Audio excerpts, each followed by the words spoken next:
అందరికీ నమస్కారం. మనతో ఇవాళ రవిశంకర్ శర్మ గారు ఉన్నారు. చంద్రబాబు నాయుడు గారు అలాగే పవన్ కళ్యాణ్ గారు జాతక రీత్యా ఆంధ్రప్రదేశ్ రాష్ట్ర భవిష్యత్తు ఎలా ఉండబోతుందో ఒకసారి వారి మాటలో అడిగి తెలుసుకుందాం. శర్మ గారు, ముందుగా మళ్ళీ కంగ్రాట్స్. పవన్ కళ్యాణ్ గారి ముందుగానే మీరు ప్రెడిక్ట్ చేశారు. అన్ని సర్వే ఛానల్స్ కూడా జగన్ గారి ఫేవర్గా ఉన్నప్పటికీ పవన్ కళ్యాణ్ గెలుస్తారని, అలాగే కూటమికి ఎక్కువ మెజార్టీ వస్తుందని చెప్పి మీరు ముందే ప్రెడిక్ట్ చేశారు. అసలు ముందుగా ఎలా చెప్పగలిగారు పవన్ కళ్యాణ్ గెలుస్తారని చెప్పి? యాక్చువల్గా మన టీవీ నైన్లో కూడా ఈ డిబేట్ ఇదే ప్రోగ్రామ్ జరిగిందన్నమాట. యాక్చువల్గా దాదాపు 8 మంది ఆస్ట్రాలజర్స్ ఉన్నప్పుడు కొంతమంది అడ్డగోలుగా వచ్చేటప్పటికీ పవన్ కళ్యాణ్ ఓడిపోతాడు, చంద్రబాబు నాయుడు 25,620 ఓట్లతో ఓడిపోతాడు ఇలా చెప్పారు. ఇవన్నీ ఏంటంటే హాస్యాస్పదంగా ఉంటాయి. చూసే వాళ్ళకి జ్యోతిష్యం మీద నమ్మకం పోయి జ్యోతిష్యాన్ని ఒక అవహేళన చేసే విధంగా ఉంటుందన్నమాట. చూడండి, మనం జ్యోతిష్యంలో ఎలా ఉంటుందంటే గెలుస్తాడా లేదా అంతవరకే చెప్పగలుగుతాం. కొన్నిసార్లు ఎలా తప్పవుతుంటుందంటే తనకు గెలవచ్చు, తన పార్టీకి గెలవకపోవచ్చు, కానీ తనకు ఉండేటువంటి బలం ఎలా ఉంది అనే దాన్ని బట్టేసేసి మనం చెప్పేది మనకు నెగిటివ్గా వచ్చిన ప్రాబ్లం లేదు. కాకపోతే జ్యోతిష్య విద్య మీదే నెగిటివ్గా పోవటం అనేది తప్పు అంటాను. అదే జరిగింది ఆ రోజు డిబేట్లో ఉన్నప్పుడు కూడా. ఒకతను 25,620 ఓట్లతో చంద్రబాబు నాయుడు ఓడిపోతాడని చెప్తే నాకు ఆశ్చర్యం వేసింది. అసలు దానికి మూలం ఏంటి, ఎలా క్యాలిక్యులేట్ చేశారు అనేది బేసిస్ అనేదే లేదు. యాక్చువల్గా వచ్చేటప్పటికి చంద్రబాబు నాయుడు గారి నక్షత్రం అనేది చాలా మందికి తెలియదు. ఎగ్జాక్ట్గా చెప్పాలంటే మాకు ఎగ్జాక్ట్గా తెలియదు, ఎందుకంటే నెట్లో ఉండే డేటాని. ఎందుకంటే చంద్రబాబు నాయుడు గారి దగ్గరికి వచ్చి జాతకం చెప్పించుకోరు కదా. కాకపోతే ఏంటంటే కొంచెం అనాలిసిస్ చేసినప్పుడు ఏమవుతుందంటే ఇది అయ్యుండొచ్చు, పాసిబిలిటీ ఇది అయ్యుండొచ్చు అని చెప్పి అనమాట. యాక్చువల్గా ధనస్సు రాశి చంద్రబాబు నాయుడు గారిది అని చెప్పేసి ఇంటర్నెట్ డేటా అనే ప్రకారంగానే ప్రిడిక్ట్ చేయడం జరుగుతున్నది అనమాట. దాని ప్రకారంగా చూసుకున్నా సరే అదే ఉండొచ్చు కూడా యాక్చువల్గా చెప్పారండి. ఎందుకంటే తృతీయంలో శని బలవంతుడుగా ఉన్నాడు తన జాతక రీత్యా. యాక్చువల్గా ఇక్కడ మేజర్ అడ్వాంటేజ్ ఏమైందంటే పవన్ కళ్యాణ్ జాతకం అనేది చాలా చాలా అడ్వాంటేజ్గా తయారైంది. పవన్ కళ్యాణ్ గారి జాతకం మటుకు ఉత్తరాషాఢ నక్షత్రం మకర రాశి అన్నమాట. అది మటుకు కన్ఫామ్ అయింది నాకు. ఎందుకంటే ఇంకా కొంతమంది క్లోజ్గా ఉండే ఆస్ట్రాలజర్స్ని కూడా అడిగి నేను తెలుసుకోవడం జరిగింది. ప్లస్ ఇంటర్నెట్లో ఉన్న డేటా కూడా ఆల్మోస్ట్ సిమిలర్గానే ఉంది, అంటే మకర రాశి అయింది అన్నమాట. ప్లస్ ఆయన మకర రాశి అవ్వటం, దాని తర్వాత ఆయన జాతక రీత్యా కూడా వచ్చేటప్పటికి చాలా బలమైనటువంటి మహర్దశ. కుజుడు ఉచ్చ స్థానంలో ఉన్నాడు యాక్చువల్గా ఆయన జాతక రీత్యా. అది ఒక అడ్వాంటేజ్ అన్నమాట. యాక్చువల్గా వచ్చేటప్పటికి ఒక రాజ్యాన్ని పరిపాలించాలంటే తన జాతక రీత్యా తనకు ఉండాల్సినటువంటి బలం వచ్చేటప్పటికి కుజుడు, బలవంతుడైనటువంటి కుజుడు జాతకరీత్యా ఉంటే తను రాజ్యాధికారాన్ని ఎప్పటికైనా చేపడతాడు అన్నమాట. నేను ఆ విధంగానే నా పంచాంగాలను కూడా రాయడం జరిగిందన్నమాట. పవన్ కళ్యాణ్ గారు గెలుస్తున్నారు ఈసారి. ఎందుకంటే ఇప్పుడు వచ్చిన మీడియా కంటెంట్ ఇదంతా వచ్చేటప్పటికి తర్వాత వచ్చింది. పంచాంగం అనేది మేము ముందే రాసేస్తాను. ఎందుకంటే ఏప్రిల్ ముందే మాది వచ్చేటప్పటికి నవంబర్ డిసెంబర్లోనే పంచాంగం రాయడం జరుగుతుంది. కాబట్టి ఆ టైంకి ఇంకా ఎలక్షన్స్ అనౌన్స్ అవ్వలేదు. ప్లస్ కూటమి ఫార్మేషన్లో జరిగితే ఇంకా డెఫినెట్గా పవన్ గెలుస్తారని చెప్పి కూడా నేను క్లియర్గా అనుకున్నాను. అదే విధంగానే నేను టీవీ నైన్లో కూడా చెప్పడం జరిగింది అన్నమాట. ఎందుకంటే గ్యారంటీగా పవన్ కళ్యాణ్ గారు గ్రాండ్ విక్టరీ కొట్టబోతున్నారని చెప్పి, ప్లస్ చంద్రబాబు నాయుడు గారితో సంకీర్ణ ప్రభుత్వం వస్తుందని చెప్పాను. సంకీర్ణ ప్రభుత్వం ఎలా వస్తుందంటే ఈ సంవత్సరమే అలాగే ఉంది. ఎందుకంటే క్రోధినామ సంవత్సరాల్లో సంకీర్ణ ప్రభుత్వాలకే ఉందన్నమాట. అంటే వేరే వాళ్ళకి ఛాన్సెస్ తక్కువ ఉన్నాయి. ఏదైనా కాంబినేషన్ ఫార్మేషన్స్ ఎక్కువ అన్నమాట. ఇక్కడ ఇండియా మన తెలంగాణలో సంకీర్ణ ప్రభుత్వం వచ్చింది. ఇప్పుడు మన తెలంగాణలో బుటాబుటి మెజారిటీతో ఫార్మేషన్ జరిగింది. ఇలాగే జరుగుతుంటుంది అన్నమాట. ఎందుకంటే it is not a good time. ఈ సంవత్సరం క్రోధినామ సంవత్సరాల్లో రేపు ఇందాక మనం డిస్కస్ చేస్తున్నట్టుగా కూడా సెప్టెంబర్, అక్టోబర్, నవంబర్, డిసెంబర్లో కూడా రాజకీయ ప్రతికూలతలు దేశానికి అంత అనుకూలమైనటువంటి, దేశానికి కాదు ప్రపంచానికి కూడా అంత అనుకూలమైనటువంటి సమయం కాదు. ఎందుకంటే కుజుడు నీచత్వం పట్టబోతుంది. నార్త్ ఈస్ట్ సైడ్లో పడుతున్నాడు అనమాట. అంటే ఇది north America, north west side effect ఎక్కువ కొడుతుంది అనమాట. అంటే మనకు నార్త్ వైపు ఉంది వాళ్ళే కదా, ఉత్తరాది దేశాలు అంటారు వాడిని. ఆ ఉత్తరాది దేశాల మీద దీని యొక్క ప్రభావం అనేది ఎక్కువగా ఉంటుంది. అమెరికా నాకు తెలిసి most of the times results కూడా, ఎలక్షన్స్ కూడా ఆ టైంలోనే వస్తున్నాయి. కాబట్టి ఆ టైంలోనే కుజుడు ఇక్కడ నీచత్వం పడుతున్నాడు. సో అక్కడ కూడా వచ్చేటప్పటికి కొంచెం మిక్స్డ్ రిజల్ట్స్ రావడానికి ఎక్కువ ఛాన్సెస్ అనేది కనపడుతుంది అన్నమాట. ఇప్పుడు మనం చూసినట్లయితే ఆంధ్రప్రదేశ్ భవిష్యత్తు, ఆంధ్రప్రదేశ్లో నారా చంద్రబాబు నాయుడు గారు చేయబోతున్నటువంటి ప్రమాణ స్వీకారం అనేది యాజ్ ఆఫ్ నౌ ఈరోజు అనౌన్స్మెంట్ చేసినటువంటి డేటు టైం ప్రకారంగా 11:27 చేయబోతున్నారు. మకా నక్షత్రంలో షష్ఠి తిథి రోజు చేయబోతున్నారు అన్నమాట.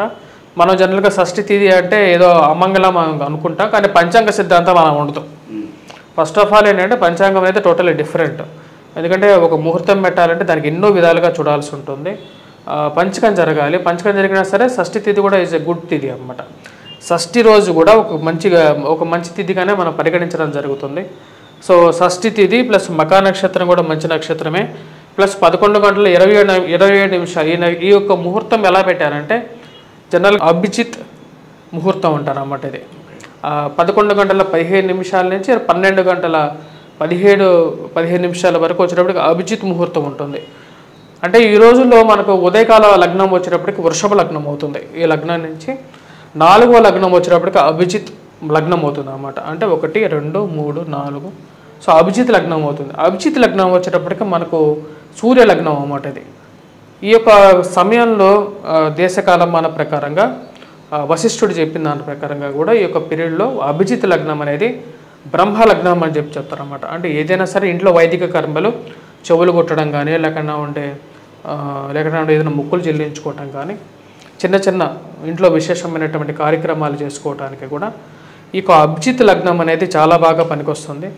అదేవిధంగా రాజ్యాధికారాన్ని తీసుకోవటానికి కూడా, ఎందుకంటే ఇప్పుడు ఆల్రెడీ ఇక్కడ మీరు చూసినట్లయితే గురువు రవి బుధుడు ఈ కాంబినేషన్ వచ్చేటప్పటికి మౌఢ్యంలో ఉన్నాడు అన్నమాట. శుక్రుడు కూడా మౌఢ్యంలో ఉన్నప్పుడు ముహూర్తం ఎలా పెట్టారంటే ఆ అభిజిత్ లగ్నానికి ఎటువంటి ముహూర్త దోషాలు ఉండవు, ఎటువంటి ముహూర్త దోషాలు ఉండవు అన్నమాట. కాబట్టి ఈ యొక్క ముహూర్తాన్ని ఎంచుకున్నారు అన్నమాట. సో అది మనకు చూసినట్లయితే మనకు ఇక్కడ రేవంత్ రెడ్డి గారు కూడా ఈ పీరియడ్లోనే చేశారు. అంటే అభిజిత్ లగ్నంలోనే పెట్టారు ముహూర్తం. మళ్ళీ ఇప్పుడు చంద్రబాబు నాయుడు గారికి కూడా అభిజిత్ లగ్నంలోనే పెడుతున్నారు ముహూర్తం. కాబట్టి రాబోయే రోజుల్లో ఈ యొక్క ముహూర్తం అభిజిత్ లగ్నానికి వచ్చేటప్పటికి ముహూర్త దోషమే లేదు యాక్చువల్గా. మరి ఒక ఎలా ఉండబోతుంది అనేది మనం చూసుకున్నట్లయితే చంద్రబాబు నాయుడు గారు ఎటువంటి ఛాలెంజెస్ ఫేస్ చేయబోతున్నారు? ఛాలెంజెస్ అనేవి కంపల్సరీగా ఉన్నాయి. ముందు ఫస్ట్ ప్రాబ్లం వచ్చేటప్పటికి ఎకానమీ ఫస్ట్ థింగ్. ఎందుకంటే ధనస్థానంలో కేతువు, అష్టమంలో రాహువు. ఓకే, దీని 2 ఎఫెక్ట్ అన్నమాట. సో అభిజిత్ లగ్నానికి వచ్చేటప్పటికి ధనస్థానంలో కేతువు, అష్టమంలో రాహువు, మరి అదేవిధంగా సప్తమంలో శని, భాగ్యస్థానంలో కుజుడు ఉన్నాడు అన్నమాట. భాగ్యస్థానంలో కుజుడు గోచర రీత్యా యోగ్యాన్ని ఇవ్వడు. రాజ్యస్థానంలో గురువు రవి బుధుడు ఈ కాంబినేషన్ బాగా బలంగా కలిసి వస్తుంది. అంటే రాజ్యాధికారం ఎక్కడికి పోదు, బలంగా ఉంటారు. కాకపోతే ధనాని కోసం బాగా టఫ్ కండిషన్గా చెప్పచ్చు. ఆంధ్ర కండిషన్ కూడా మనకు చెప్పాల్సిన అవసరం లేదు. పరిస్థితి అలాగే ఉంది కదా, ఇప్పుడు ధనం లేదు అక్కడ. అంటే ఫైనాన్షియల్ రెవెన్యూ అనేది చాలా తక్కువగా ఉంది. గురుగారు మనం లాస్ట్ వీడియోలో డిస్కస్ చేసాం, అక్కడ మనకి కేంద్రంలో మనకి కొంచెం పరిస్థితులు టఫ్ సిచ్యువేషన్స్ ఫేస్ చేస్తామని మనం చెప్పుకున్నాం. అలాగే ఒకసారి ఆంధ్ర విషయానికి వస్తే కనుక రాజకీయ విశ్లేషణ అందరూ ఏమంటున్నారంటే ఆంధ్రప్రదేశ్కి స్పెషల్ స్టేటస్ తీసుకురావడం కానీ ఏదైనా ప్రత్యేక నిధులు తీసుకురావడం కానీ ఇదే కరెక్ట్ టైము, మోడీ గారిని డిమాండ్ చేయొచ్చు అంటున్నారు. కేంద్రంలో వాళ్ళ కష్ట పరిస్థితులు ఉన్నప్పటికీ ఈ పరిస్థితిని క్యాష్ చేసుకుని ఆంధ్రప్రదేశ్కి ఏమైనా అడ్వాంటేజ్ జరిగే అవకాశం ఉందా? ఆంధ్రప్రదేశ్ డెఫినెట్గా అడ్వాంటేజ్ జరుగుతుంది, దానికి చెప్పాల్సిన అవసరం లేదు. కింగ్ మేకర్స్గా ఉన్నా సరే నీకు ఇక్కడ ఏంటంటే పరిస్థితి ఇప్పుడు డిమాండ్ చేసి గొడవ పడేటువంటి పరిస్థితి అనేది ఉండదు. చర్చించుకొని పోవాల్సిందే. ఎందుకంటే బయట చెప్పేవాళ్ళు రాజకీయ విశ్లేషకులు అని చెప్పి, ఫర్ ఎగ్జాంపుల్ చెప్తాను, వీళ్ళు రాజకీయ విశ్లేషకులు అని చెప్పి సర్టిఫికేషన్ లేదు కదా. ప్రతి ఒక్కరు రేపు నేను వెళ్ళి కూడా ఒక విశ్లేషణ ఇవ్వచ్చు, కానీ యాక్చువల్ కండిషన్ అనేది చంద్రబాబు నాయుడు గారికి బాగా తెలుసు. ఇంకోటి అంటే దేశ కాలమాన పరిస్థితి ప్రకారంగా జ్యోతిష్య ప్రకారంగా చెప్పాలంటే ఈ యొక్క ముహూర్త రీత్యా ఇరుగు పొరుగు సఖ్యత విషయంలోనూ మరి ఫైనాన్షియల్ కండిషన్స్లోనూ కొన్ని ఇష్యూస్ అనేవి ఉంటాయి. అదేవిధంగా ఆంధ్రప్రదేశ్కి వచ్చేటప్పటికి మెయిన్గా ఈ యొక్క ఫైనాన్షియల్గానే గ్రోత్ పరంగా ఈ యొక్క ఫస్ట్ ఇయర్ అనేది కొంచెం టఫ్ టైంగానే ఉంటుంది. కానీ మాట చెల్లుబాటు అనేది అవుతుంది. అంటే రాజకీయంగా పరపతి అనేది కొనసాగుతుంది. దేశంలోనూ సెంట్రల్లోనూ రాజకీయ పరపతి అనేది కొనసాగుతుంది. దానిలో ఆ విషయంలో అయితే ఆయన మాటకు ఒక వాల్యూ అనేది ఉంటుంది, 10 మందిలో వాల్యూ అనేది ఉంటుంది. ఈ పరంగా అయితే మటుకు కరెక్టే. సో ఈ యొక్క ముహూర్తం అనేది ఎటువంటి దోషం లేదు, చాలా మంచి ముహూర్తంగానే చెప్పచ్చు. అభిజిత్ లగ్నాల్లో వచ్చేటప్పటికి ఎటువంటి పనికైనా సరే ఎటువంటి దోషం లేదని చెప్పి చెప్పడం జరిగింది అన్నమాట శాస్త్రరీత్యా. అలాగే మనకి పవన్ కళ్యాణ్ గారి రాజకీయ భవిష్యత్తు ఎలా ఉండబోతుంది ముందు మనం చూసుకున్నట్లయితే? పవన్ కళ్యాణ్ గారి రాజకీయ భవిష్యత్తు గురించి మనం ఎక్కువ భయపడాల్సిన అవసరం లేదు. నేను ఆల్రెడీ చెప్పడం జరిగింది. నెక్స్ట్ అప్కమింగ్ డేస్లో వచ్చేటప్పటికి సెంట్రల్ లెవెల్లోకి వెళ్ళడానికి ఎక్కువగా ఛాన్సెస్ ఉందన్నమాట. ప్రొజెక్టరీగా కూడా వచ్చేటప్పటికి స్టేట్లోనూ బలం పెంచుకోగలుగుతారు. ఇప్పుడు ఉన్నటువంటి 21 కూడా రాబోయే రోజుల్లో నెక్స్ట్ ఎలక్షన్స్ కల్లా పుంజుకోగలుగుతారు ఫస్ట్ చెప్పాలంటే. ఎందుకంటే స్టెబిలిటీ అనేది రాజకీయ పరంగా కూడా ఇంపార్టెంట్. తన జాతక రీత్యా కూడా కుజుడు ఉచ్చ స్థానంలో ఉన్నాడు, మీకు అదే చెప్పడం జరిగింది. మకర రాశికి వచ్చేటప్పటికి ఈ సంవత్సరంలో గురువు కూడా మంచి స్థానంలో ఉన్నాడు. తన జాతక రీత్యా కూడా వచ్చేటప్పటికి మంచి మహర్దశ నడుస్తున్నది. సో ఆ యొక్క మహర్దశ రీత్యా కూడా వచ్చేటప్పటికి రాబోయే రోజుల్లో చాలా మంచి స్థాయిలోకి నుంచోగలుగుతారు. 10 మందిలో మంచి ఒక వెలుగుతారు అన్నమాట.